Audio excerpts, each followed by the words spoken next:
12 ರಾಶಿಗಳಲ್ಲಿ ಯಾರಿಗೆ ಶುಭ ಯಾರಿಗೆ ಅಶುಭ ಅನ್ನೋದ್ರ ಬಗ್ಗೆ ನಾವು ನಿಮಗೆ ಮಾಹಿತಿಯನ್ನು ನೀಡ್ತಾ ಇದ್ದೀವಿ. ಈಗಾಗಲೇ 8 ರಾಶಿಗಳ ಬಗ್ಗೆ ಮಾಹಿತಿಯನ್ನು ನೀಡಿದ್ದೇವೆ. ಈಗ ಉಳಿದ ರಾಶಿಗಳ ಬಗ್ಗೆ ಮಾಹಿತಿಯನ್ನು ನೀಡ್ತಾ ಹೋಗ್ತೀವಿ. ಪರಾಭವ ನಾಮ ಸಂವತ್ಸರದ ಹೊಸ ಹರ್ಷ ಎಲ್ಲೆಡೆ ಮನೆ ಮಾಡ್ತಾ ಇದೆ. ಆದರೆ ಈ ಹೊಸ ವರ್ಷದ ಕಾಲಗರ್ಭದಲ್ಲಿ ಅಡಗಿರುವಂತಹ ರಹಸ್ಯಗಳಾದ್ರೂ ಏನು? ಗ್ರಹಗತಿಗಳ ಬದಲಾವಣೆ ನಿಮ್ಮ ಜೀವನದ ಮೇಲೆ ಯಾವ ರೀತಿ ಪ್ರಭಾವವನ್ನು ಬೀರ್ತಾ ಇದೆ? ವಿಶೇಷವಾಗಿ ನೋಡಿ, ಧನು, ಮಕರ, ಕುಂಭ ಮತ್ತು ಮೀನ ರಾಶಿಯವರಿಗೆ ಈ ವರ್ಷ ಅದೃಷ್ಟದ ಬಾಗಿಲು ತೆರೆಯುತ್ತಾ ಅಥವಾ ಸಂಕಷ್ಟದ ಕಾರ್ಮೋಡ ಕವಿಲೇದ್ಯಾ ಅನ್ನುವಂತಹ ವಿಚಾರಕ್ಕೆ ಸಂಬಂಧಪಟ್ಟಂತೆ ಈ ಎಲ್ಲ ಪ್ರಶ್ನೆಗಳಿಗೆ ಉತ್ತರವನ್ನು ನೀಡುವುದಕ್ಕೆ ನಮ್ಮ ಜೊತೆ ಇದ್ದಾರೆ ಪಂಡಿತ್ ದಿನೇಶ್ ಗುರೂಜಿ. ಬನ್ನಿ ಅವ್ರನ್ನ ಕಾರ್ಯಕ್ರಮಕ್ಕೆ ಸ್ವಾಗತ ಮಾಡೋಣ. ನಮಸ್ತೆ ಗುರೂಜಿ, ಕಾರ್ಯಕ್ರಮಕ್ಕೆ ಸ್ವಾಗತ. ಓಂ ಶ್ರೀ ಗುರುಭ್ಯೋ ನಮಃ. ಹರಿ ಓಂ. ಜ್ಞಾನಾನಂದಮಯಂ ದೇವಂ ನಿರ್ಮಲ ಸ್ಫಟಿಕಾಕೃತಿಂ ಆಧಾರಾಂ ಸರ್ವವಿದ್ಯಾನಾಂ ಹಯಗ್ರೀವ ಮುಪಾಸ್ಮಹೆ. ಓಂ ನಮೋ ಭಗವತೆ ವಾಸುದೇವಾಯ. ಓಂ ನಮೋ ನಾರಾಯಣಾಯ. ನಮಸ್ಕಾರ ಗುರುಜಿ. 12 ರಾಶಿಗಳಲ್ಲಿ ವರ್ಷ ಭವಿಷ್ಯ ಹೇಗಿದೆ ಅನ್ನೋದ್ರ ಬಗ್ಗೆ ತಿಳಿಸ್ಕೊಡ್ತಾ ಇದ್ರಿ. ಈಗಾಗಲೇ 8 ರಾಶಿಗಳ ಬಗ್ಗೆ ನೀವು ಈಗಾಗಲೇ ಮಾಹಿತಿಯನ್ನು ತಿಳಿಸ್ಕೊಟ್ಟಿದ್ದೀರಿ. ಈಗ ಧನು, ಮಕರ, ಕುಂಭ ಮತ್ತು ಮೀನ ರಾಶಿಯವರ ಭವಿಷ್ಯ ಈ ವರ್ಷ ಹೇಗಿರ್ಲಿಕ್ಕಿದೆ ಅಂತ? ಖಂಡಿತ. ಈಗ ಧನುರಾಶಿಗೆ ಹೋಗೋಣ. ಧನುರಾಶಿಯ ವಿದ್ಯಾರ್ಥಿಗಳಿಗೆ ಹೆಂಗಿರುತ್ತೆ ಅಥವಾ ಧನುರ್ ಲಗ್ನದವ್ರಿಗೆ ವಿದ್ಯಾರ್ಥಿಗಳಿಗೆ ಹೆಂಗಿರುತ್ತೆ ಅಂತ ನೋಡೋಣ. ಇಲ್ಲಿ 4ನೇ ಅಧಿಪತಿಯಾಗಿರ್ತಕ್ಕಂಥ ಗುರು 7ನೇ ಮನೆಯಲ್ಲಿರ್ತಕ್ಕಂಥದ್ದು, ಅಂದರೆ ಕೇಂದ್ರ ಅಂತ ಕರಿತೀವಿ. ವಿದ್ಯಾಭ್ಯಾಸದಲ್ಲಿ ಉನ್ನತವಾಗಿರ್ತಕ್ಕಂಥ ಒಂದು ಪರಿಸ್ಥಿತಿ ಬಂದರೂ ಕೂಡ ಸಹಾಯಹಸ್ತದಿಂದ ಬರುತ್ತೆ. ಅಂದರೆ ಸಹಪಾಠಿಗಳ ಸಪೋರ್ಟಿಂದ ಅಥವಾ ಟೀಚರ್ ಸಪೋರ್ಟಿಂದ ಮಾತ್ರ ಆಗ್ತಕ್ಕಂಥದ್ದು ಅಂತ ತೋರಿಸ್ತಾ ಇದೆ ಮೊದಲನೇದು. ಹಾಗೆ ವೃತ್ತಿ ಬಗ್ಗೆ ನೋಡೋಣ. ವೃತ್ತಿ 6ನೇ ಅಧಿಪತಿಯಾಗಿರ್ತಕ್ಕಂಥದ್ದು ಇಲ್ಲಿ ಶುಕ್ರ 4ರಲ್ಲಿ ಕೂತಿದೆ. 4ರಲ್ಲಿ ಕೂತ್ಕೊಂಡಾಗ ವರ್ಕ್ ಫ್ರಮ್ ಹೋಮ್ ಇಷ್ಟಪಡ್ತೀರಾ, ಅಥವಾ ಮನೆಯಲ್ಲೇ ಏನಾದ್ರು ಕೆಲಸ ಹುಡ್ಕೋಣ, ಅಥವಾ ಮನೆಯಿಂದ ಏನಾದ್ರು ಬಿಸ್ನೆಸ್ ಮಾಡೋಣ, ಅಥವಾ ಹೆಚ್ಚಾಗಿ ಯಾವ್ದಾದ್ರು ಒಂದು ಕಂಪ್ನಿ ಹುಡ್ಕೊಳ್ಳೋಣ, ಎಲ್ಲಿ ಹೈಬ್ರಿಡ್ ಇರ್ತಕ್ಕಂಥದ್ದು ಆ ಕಂಪ್ನಿ ಹುಡ್ಕೊಳ್ಳೋಣ ಅನ್ನೋ ಒಂದು ಮನಸ್ಥಿತಿ ನಿಮಗೆ ಹೆಚ್ಚಾಗಿರ್ತಕ್ಕಂಥದ್ದು ತೋರಿಸ್ಪಡ್ತಾ ಇದೆ. ಸ್ವಲ್ಪ ಕೆಲಸದಲ್ಲಿ ಸ್ವಲ್ಪ ಸಾಧಾರಣವಾಗಿರ್ತಕ್ಕಂಥ ಒಂದು ಫಲವನ್ನು ನೀವು ನೋಡ್ತೀರ. ಹಾಗೆ ಬಿಸ್ನೆಸ್ಸಿಗೆ ಬರೋಣ. 7ನೇ ಅಧಿಪತಿಯಾಗಿರ್ತಕ್ಕಂಥದ್ದು 3ರಲ್ಲಿರೋದ್ರಿಂದ ಈ 7 ಅಂತಕ್ಕಂಥದ್ದು ಬಿಸ್ನೆಸ್ಸು, 3 ಅಂತಕ್ಕಂಥದ್ದು ಪ್ರಯತ್ನ ಹೆಚ್ಚಿನ ಕಮಿಷನ್ ಬರ್ತಕ್ಕಂಥದ್ದು ನೋಡಿದ್ರು ಕೂಡ ಬಹಳಷ್ಟು ಹೆಚ್ಚಿನ ಪ್ರಯತ್ನ ಪಟ್ಟು ಲಾಭವನ್ನು ಗಳಿಸ್ತೀರಾ. ಸ್ವಲ್ಪ ಯಾಕೋ ಬಿಸ್ನೆಸ್ಸು ವ್ಯಾಪಾರ ಆಗ್ತಾಯಿದೆ, ಬಟ್ ತುಂಬಾ ಪ್ರೆಷರ್ ಜಾಸ್ತಿ ಇದೆ, ಒತ್ತಡ ಜಾಸ್ತಿ ಇದೆ ಅಂತಕ್ಕಂಥ ಒಂದು ವಿಚಾರ ಇಲ್ಲಿ ನಾವು ನೋಡ್ಬೋದು. ಹಾಗೆ ವಿವಾಹದಲ್ಲಿ ಬರೋಣ. ವಿವಾಹದಲ್ಲಿರ್ತಕ್ಕಂಥ 7ನೇ ಅಧಿಪತಿ ಮತ್ತು 7ರಲ್ಲಿ ಗುರು ಇರೋದ್ರಿಂದ ವಿವಾಹದ ಮಾತುಕತೆ, ಸಂಬಂಧದ ಮಾತುಕತೆ ಅಥವಾ ಎಂಗೇಜ್ಮೆಂಟ್ ಆಗ್ತಕ್ಕಂಥದ್ದು ಬಹುತೇಕ ಹೆಚ್ಚಾಗಿದೆ ಈ ವರ್ಷದ ಒಂದು ಭವಿಷ್ಯದಲ್ಲಿ. ಸೊ ಇದು ಸ್ವಲ್ಪ ಮಟ್ಟಿಗೆ ಬುಧನ ಒಂದು ಕಾಂಬಿನೇಷನ್ ಇರೋದ್ರಿಂದ ಫಾಸ್ಟಾಗಿ ಸೆಟ್ ಆಗ್ತಕ್ಕಂಥದ್ದು ಇಲ್ಲಿ ತೋರಿಸ್ತಾ ಇದೆ. ಆರೋಗ್ಯದ ವಿಚಾರದಲ್ಲಿ ಬಂದಾಗ 6ನೇ ಅಧಿಪತಿ ನಾವು ನೋಡ್ತೀವಿ. 6ನೇ ಅಧಿಪತಿ 4ರಲ್ಲಿರೋದ್ರಿಂದ ಯಾರಿಗೆ ಆಲ್ರೆಡಿ ದೀರ್ಘಕಾಲದ ಅನಾರೋಗ್ಯ ಇರ್ತಕ್ಕಂಥದ್ದು ಅದು ಸ್ವಲ್ಪ ಹೆಚ್ಚಾಗ್ತಕ್ಕಂಥದ್ದು ಕಂಡು ಬರ್ತಾ ಇದೆ. ನಾರ್ಮಲ್ ಮೇಜರ್ ಸಮಸ್ಯೆ ಏನೂ ಇಲ್ಲ, ಆದರೆ ನಾರ್ಮಲಾಗಿ BP, ಶುಗರ್ ಇರ್ತಕ್ಕಂಥವ್ರು, ಕಾಲನೇ ಇರ್ತಕ್ಕಂಥವ್ರು ಸ್ವಲ್ಪ ಅದು ಉಲ್ಬಣ ಆಗ್ತಕ್ಕಂಥದ್ದು ತೋರಿಸ್ತದೆ. ಹೊಸ ಕಾಯಿಲೆ ಆಗಿರ್ತಕ್ಕಂಥದ್ದು ಅಥವಾ ಏನಾದ್ರು ಸಮಸ್ಯೆ ಆಗ್ತಕ್ಕಂಥದ್ದು ಅದು ಹೆಚ್ಚಾಗಿ ಕಂಡು ಬರ್ತಾ ಇಲ್ಲ. ಹಾಗೆ ಹಣಕಾಸು ವಿಚಾರ ನೋಡೋಣ. 2ನೇ ಮನೆ ಹಣಕಾಸನ್ನು ತೋರಿಸುತ್ತೆ. 2ನೇ ಮನೆ ಆಗಿರ್ತಕ್ಕಂಥ ಶನಿ 4ರಲ್ಲಿರ್ತಕ್ಕಂಥದ್ದು, ಕೇಂದ್ರದಲ್ಲಿರ್ತಕ್ಕಂಥದ್ದು ಸ್ವಲ್ಪ ಆಸ್ತಿ ಪಾಸ್ತಿ ಮಾಡ್ತಕ್ಕಂಥದ್ದು ಅಥವಾ ಮನೆ ಖರೀದಿ ಅಥವಾ ಜಮೀನು ಖರೀದಿ ಅಥವಾ ಬಿಲ್ಡಿಂಗ್ ಕಟ್ತಕ್ಕಂಥ ಒಂದು ಕಾಂಬಿನೇಷನ್ ನಮ್ಮ ಹಣವನ್ನು ಅದಕ್ಕೆ ವ್ಯಯ ಮಾಡ್ತಕ್ಕಂಥ ತೋರಿಸ್ತಾ ಇದೆ. ಹಾಗೆ 6ನೇ ಅಧಿಪತಿ ಆಗಿರ್ತಕ್ಕಂಥದ್ದು ಅರ್ಥ ತ್ರಿಕೋಣ ಅಂತ ನಾವು ತಗೊಳ್ತೀವಿ. ಅಲ್ಲಿ ಶುಕ್ರನೇ ಆಗಿರ್ತಕ್ಕಂಥದ್ದು. ಹಾಗೆ 11ನೇ ಅಧಿಪತಿ ಕೂಡ ಶುಕ್ರ ಆಗಿರ್ತಕ್ಕಂಥದ್ದು 4ರಲ್ಲಿರೋದ್ರಿಂದ ಹಣದ ವಿಚಾರದಲ್ಲಿ ಸ್ವಲ್ಪ ವಾಹನ ಖರೀದಿ ಮತ್ತು ಭೂಮಿ ಖರೀದಿಯ ವಿಚಾರದಲ್ಲಿ ಭಾಳ ಅದೃಷ್ಟವನ್ನು ಪಡಿತೀರಾ. ಈ ಒಂದು ರಾಶಿಯವರಿಗೆ ಏನು ಮಾಡಿದ್ರೆ ಸ್ವಲ್ಪ ಏನಾದ್ರು ನೆಗೆಟಿವ್ ಇದ್ದರೆ ಹೋಗುತ್ತೆ ಅನ್ನೋಕ್ಕೆ ಬಹಳ ಸುಲಭವಾಗಿರ್ತಕ್ಕಂಥದ್ದು ಶುಕ್ರವಾರದ ದಿವಸ, ಉಗಾದಿಯ ನಂತರದ ಶುಕ್ರವಾರ ದಿವಸ ಒಂದು ರೇಷ್ಮೆ ದಾರವನ್ನು ಬಲಗೈಗೆ ಕಟ್ಕೊಳ್ಳಿ. 1-2 ವಾರ 3 ವಾರ ಇದ್ದರೆ ಸಾಕದು. ಸೊ ಆ ಒಂದು ವೈಬ್ರೇಷನ್ಸು ಪಾಸಿಟಿವ್ ಆಗಿರ್ತಕ್ಕಂಥದ್ದು ಬೆಳಗ್ಗೆ 6ರಿಂದ 8 ಕಟ್ಕೊಳ್ತಕ್ಕಂಥದ್ದು ಕಂಡು ಬರ್ತಾಯಿದೆ. ಇಷ್ಟು ಈ ಧನುರ್ ರಾಶಿಯ ವಿಚಾರ. ನೆಕ್ಸ್ಟ್ ಮುಂದಿನ ರಾಶಿಗೆ ಬರೋಣ.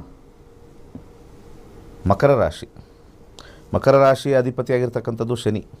ಹಾಗೆ ಇಲ್ಲಿ ವಿದ್ಯಾರ್ಥಿದ ವಿಚಾರಕ್ಕೆ ಹೋದಾಗ 4ನೇ ಮನೆ ತೊಗೊಳ್ತೀವಿ. ಅಲ್ಲಿಂದ 4ನೇ ಮನೆ ವಿದ್ಯಾಸ್ಥಾನ ತೊಗೊಳ್ತಕ್ಕಂಥದ್ದು, ಅಲ್ಲಿ ಮಂಗಳನ ಆಧಿಪತ್ಯ ಬಂದಿರತಕ್ಕಂಥದ್ದು.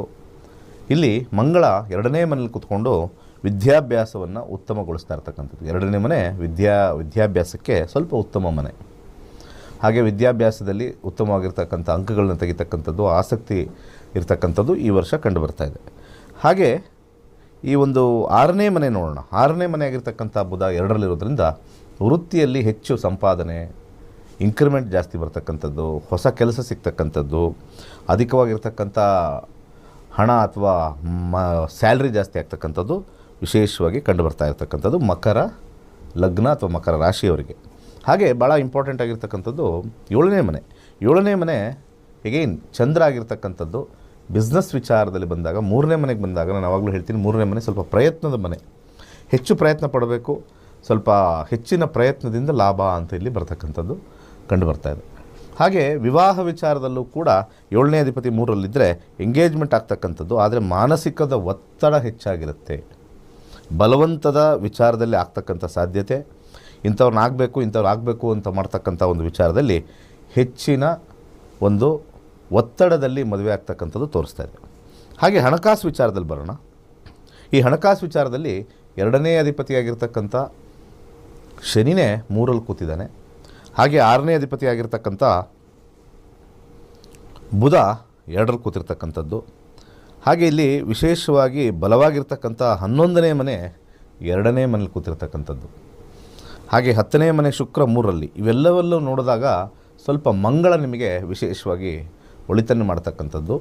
ಸೊ ಇಲ್ಲಿ ಮಂಗಳವಾರದ ದಿವಸ, ಉಗಾದಿ ಆದ ನಂತರ ಮಂಗಳವಾರದ ದಿವಸ 6ರಿಂದ 8 ಕೆಂಪು ದಾರವನ್ನು 3 ಸುತ್ತು ಅಥವಾ 5 ಸುತ್ತು ನೈಲಾನ್ ದಾರವನ್ನು ಕಟ್ಕೊಳ್ತಕ್ಕಂಥದ್ದು. 2-3 ವಾರ ನಂತರ ಅದನ್ನು ತೆಗೆದು ಯಾವುದಾದ್ರು ಒಂದು ಮರದ ಕೆಳಗಡೆ ಹಾಕ್ತಕ್ಕಂಥದ್ದು ಅಥವಾ ಯಾವುದಾದ್ರು ಒಂದು ಗಿಡದ ಕೆಳಗಡೆ ಹಾಕ್ತಕ್ಕಂಥದ್ದು ವಿಶೇಷವಾಗಿ ಲಾಭವನ್ನು ತಂದುಕೊಡುತ್ತೆ. ಇಷ್ಟು ಮಕರ ಲಗ್ನದ ವಿಚಾರ. ಹಾಗೆ ಕುಂಭಲಗ್ನಕ್ಕೆ ಹೋಗೋಣ. ಕುಂಭಲಗ್ನದ ಅಧಿಪತಿನೂ ಕೂಡ ಶನಿನೇ. ನೋಡಿ, ಮಕರ ಮತ್ತು ಕುಂಭ ಹತ್ತಿರದಲ್ಲೇ ಇರತಕ್ಕಂಥದ್ದು, ಆದರೆ ಫಲಗಳು ಸ್ವಲ್ಪ ವ್ಯತ್ಯಾಸ ಆಗ್ತಕ್ಕಂಥದ್ದು. ಹಾಗೆ ಕುಂಭ ಲಗ್ನ ಅಥವಾ ಕುಂಭ ರಾಶಿಯ ವಿಚಾರಕ್ಕೆ ಬಂದಾಗ 4ನೇ ಅಧಿಪತಿಯಾಗಿರ್ತಕ್ಕಂಥ ಶುಕ್ರ 2ನೇ ಮನೇಲಿ ಕೂತಿರ್ತಕ್ಕಂಥದ್ದು. ಇದು ಕೂಡ ವಿದ್ಯಾರ್ಜನೆನ ಉತ್ತಮಗೊಳಿಸ್ತಕ್ಕಂಥದ್ದು. ಆದರೆ ಶುಕ್ರನ ಒಂದು ಕಾರಕತ್ವ ನಾವು ನೋಡಿದಾಗ ಶುಕ್ರ ಎಜುಕೇಷನ್ನ ಸ್ವಲ್ಪ ಕೆಡಿಸ್ತಾನೆ. ಎಜುಕೇಷನ್ನ ಸ್ವಲ್ಪ ಅಷ್ಟು ಸ್ಟ್ರಾಂಗಾಗಿ ಮಾಡಲ್ಲ. ಸಾಧಾರಣವಾಗಿರ್ತಕ್ಕಂಥ ಅಂಕಗಳನ್ನ ಕೊಡ್ತಕ್ಕಂಥದ್ದು ತೋರಿಸ್ತಾ ಇದೆ. ಇಲ್ಲಿ ನಾವು ಗ್ರಹದ ಕಾರಕತ್ವ, ಮನೆಯ ಕಾರಕತ್ವ ಎರಡೂ ಮಿಕ್ಸ್ ಮಾಡಿದಾಗ ಶುಕ್ರ ಎಜುಕೇಷನ್ಗೆ ಯಾವಾಗಲೂ ವೀಕ್ನೆಸ್ ಇರ್ತಕ್ಕಂಥದ್ದು ತೋರಿಸ್ತಾ ಇದೆ. ಸ್ಟ್ರೆಂತ್ ಇರ್ತಕ್ಕಂಥದ್ದು ಯಾವಾಗಲೂ ಬುಧ ಇರ್ತಕ್ಕಂಥದ್ದು, ಹಾಗೆ ಗುರು ಇರ್ತಕ್ಕಂಥದ್ದು ಸ್ಟ್ರೆಂತ್ ಜಾಸ್ತಿ, highest strength. The weakest strength ಇರ್ತಕ್ಕಂಥದ್ದು ಶುಕ್ರನಿಗೆ. ರಾಹು ಸಮಸ್ಯೆ ಮಾಡ್ತಾನೆ ಎಜುಕೇಷನ್ಗೆ ಅಥವಾ ಶನಿ ಸಮಸ್ಯೆ ಮಾಡ್ತಾನೆ ಅಂಥದ್ದು ಇಲ್ಲವೇ ಇಲ್ಲ. ಅವರವರ ಕಾರಕ. ಯಾಕೆಂದರೆ ಶನಿ ವಿದ್ಯಾಕಾರಕ ಅಲ್ಲ, ಅರ್ಥ ಮಾಡ್ಕೋಬೇಕು. ಶನಿ ವಿದ್ಯಾಕಾರಕ ಅಲ್ಲ. ಸೊ ವಿದ್ಯಾಕಾರಕ, ಬುದ್ಧಿಕಾರಕ ಆಗಿರ್ತಕ್ಕಂಥವನಿಗೆ ಸ್ವಲ್ಪ ಬಲ ಜಾಸ್ತಿ.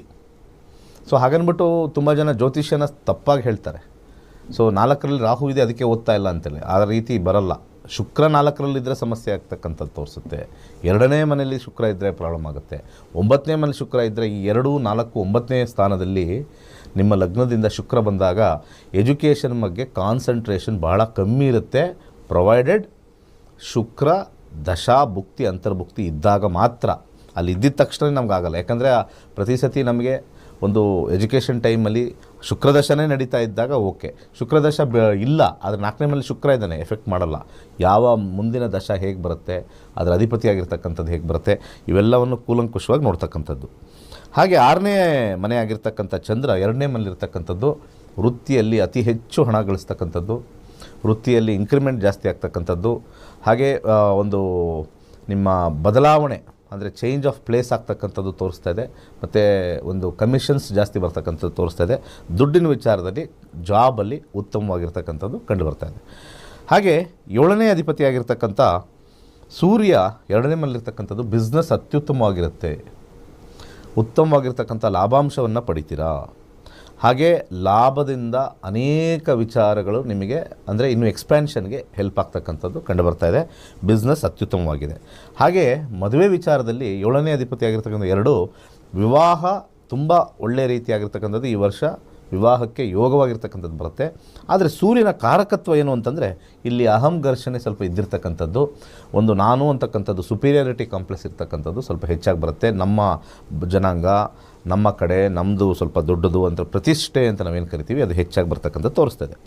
ಹಾಗೆ ಕಾಯಿಲೆ ವಿಚಾರ ಬಂದಾಗ 6ನೇ ಅಧಿಪತಿ ಆಗಿರ್ತಕ್ಕಂಥ 2 ಅಂತಂದಾಗ ಸ್ವಲ್ಪ ಶೀತದಿಂದ ಸಮಸ್ಯೆ ಆಗ್ತಕ್ಕಂಥದ್ದು, ಸ್ವಲ್ಪ ಕಫ ಪ್ರವೃತ್ತಿ ಜಾಸ್ತಿ ಆಗ್ತಕ್ಕಂಥದ್ದು, ಸಾಧಾರಣವಾಗಿರ್ತಕ್ಕಂಥ ಲೈಫ್ ಸ್ಟೈಲ್ ಡಿಸೀಸ್, ಫುಡ್ ಹ್ಯಾಬಿಟ್ಸಿಂದ ಸಮಸ್ಯೆ ಆಗ್ತಕ್ಕಂಥದ್ದು ಕಂಡು ಬರ್ತಾಯಿದೆ.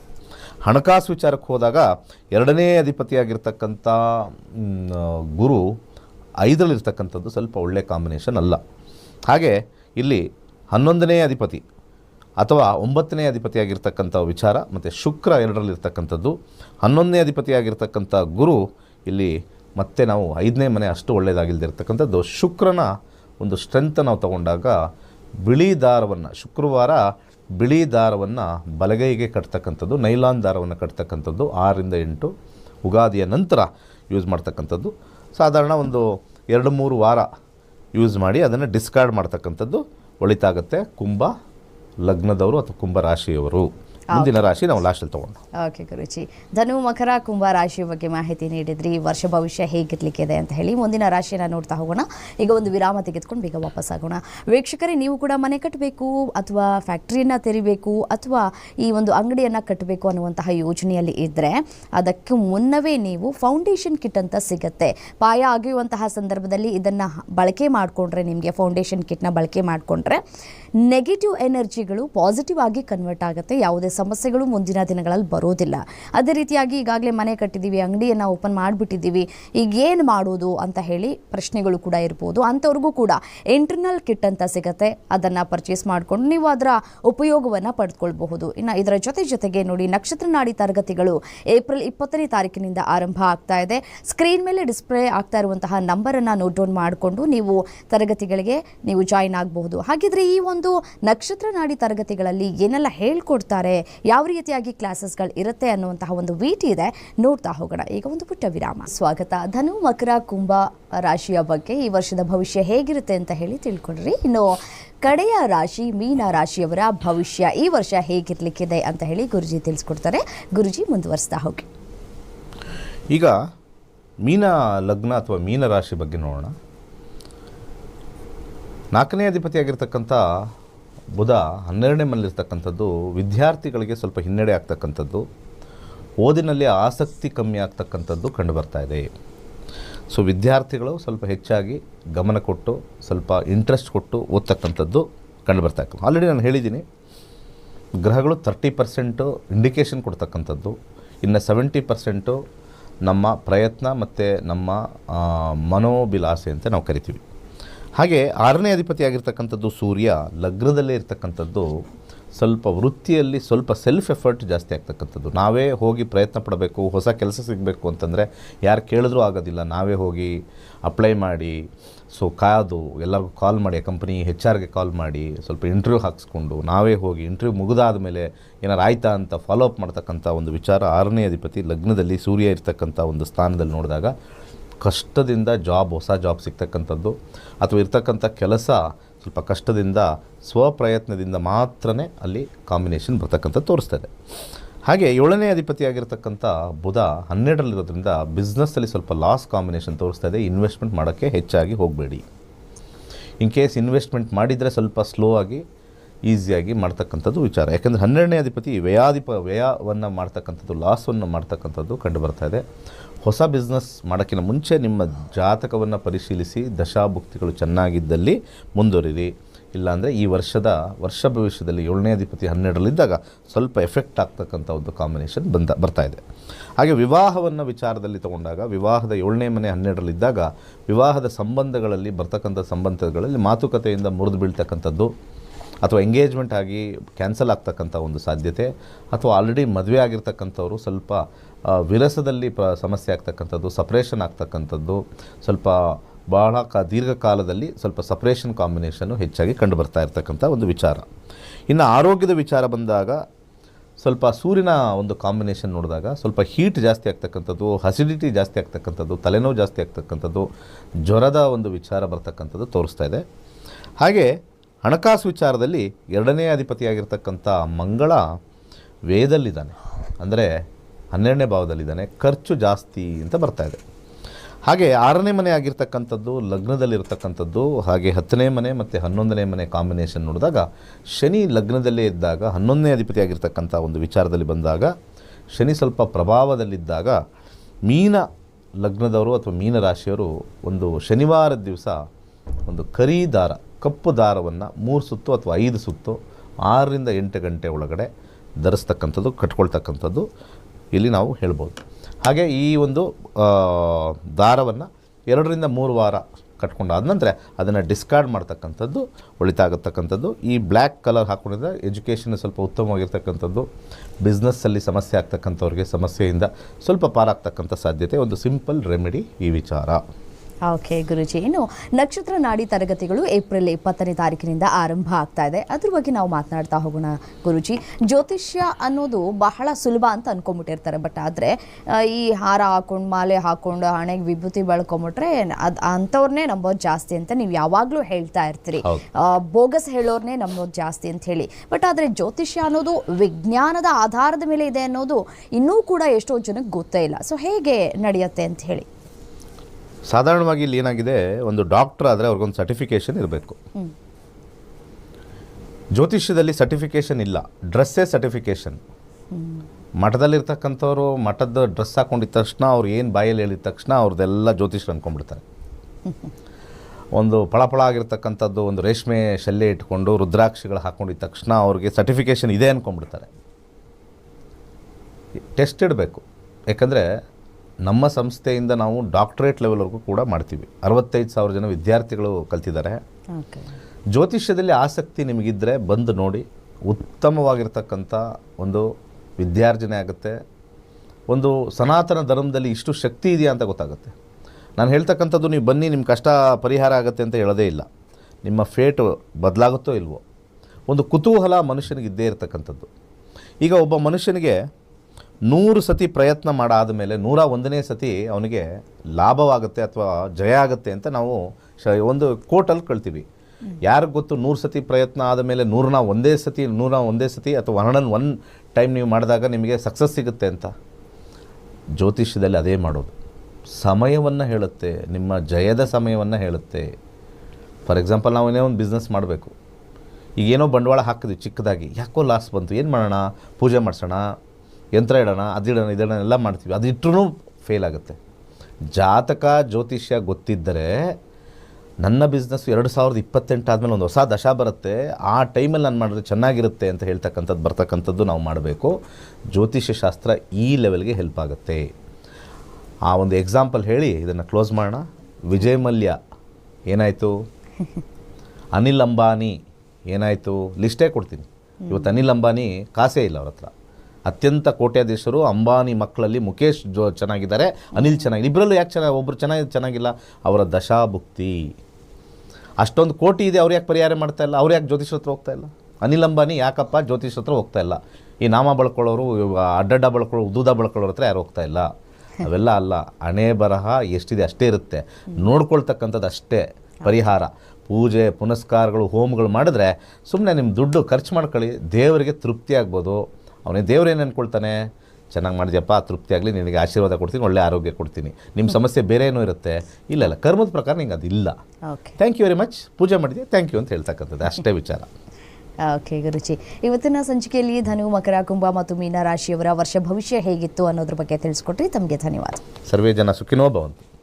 ವೀಕ್ಷಕರೇ, ಮನೆ ಕಟ್ಟುವ ಪ್ಲ್ಯಾನ್ನಲ್ಲಿ ಇದ್ದರೆ ಅಂಥವರು ಫೌಂಡೇಶನ್ ಕಿಟ್ಟನ್ನು ತೆಗೆದುಕೊಳ್ಳಿ. ಈಗಾಗಲೇ ಮನೆ ಕಟ್ಬಿಟ್ಟಿದ್ದೀವಿ, ಸಮಸ್ಯೆಗಳೇನಾದರೂ ಸ್ವಲ್ಪ ಕಾಡ್ತಾ ಇದೆ ಅಂತ ಹೇಳಿದ್ರೆ ಅಂಥವ್ರಿಗೆ ಇಂಟರ್ನಲ್ ಕಿಟ್ ಅಂತ ಸಿಗುತ್ತೆ. ಅದನ್ನು ಪರ್ಚೇಸ್ ಮಾಡಿಕೊಂಡು ಸಮಸ್ಯೆಗಳನ್ನು ನೀವು ಬಗೆಹರಿಸ್ಕೊಳ್ಬಹುದು ಅಂತ ಹೇಳ್ತಾ, ಗುರುಜಿ ಈಗಾಗಲೇ ಹೇಳ್ತಾ ಇದ್ರು ಏಪ್ರಿಲ್ 20ನೇ ತಾರೀಕಿನಿಂದ ನಕ್ಷತ್ರ ನಾಡಿ ತರಗತಿಗಳು ಆರಂಭ ಆಗುತ್ತೆ, ಜಾಯ್ನ್ ಆಗಿ ಅಂತ ಹೇಳಿ. ಅದೇ ರೀತಿಯಾಗಿ ನೋಡಿ, ಸ್ಕ್ರೀನ್ ಮೇಲೆ ಡಿಸ್ಪ್ಲೇ ಆಗ್ತಾ ಇರುವಂತಹ ನಂಬರನ್ನು ನೋಟ್ ಡೌನ್ ಮಾಡಿಕೊಂಡು ಅಪಾಯಿಂಟ್ಮೆಂಟನ್ನು ತೆಗೆದುಕೊಂಡು ನೀವು ಕ್ಲಾಸಸ್ಗೆ ಜಾಯ್ನ್ ಆಗ್ಬೋದು ಅಂತ ಹೇಳ್ತಾ, ಮತ್ತು ಈಗಾಗಲೇ ನಕ್ಷತ್ರ ನಾಡಿ ತರಗತಿಗಳಲ್ಲಿ ಈ ಒಂದು ಜ್ಯೋತಿಷ್ಯವನ್ನು ಕಲ್ತಿರುವಂತಹ ವಿದ್ಯಾರ್ಥಿಗಳು ಮಾತನಾಡಿ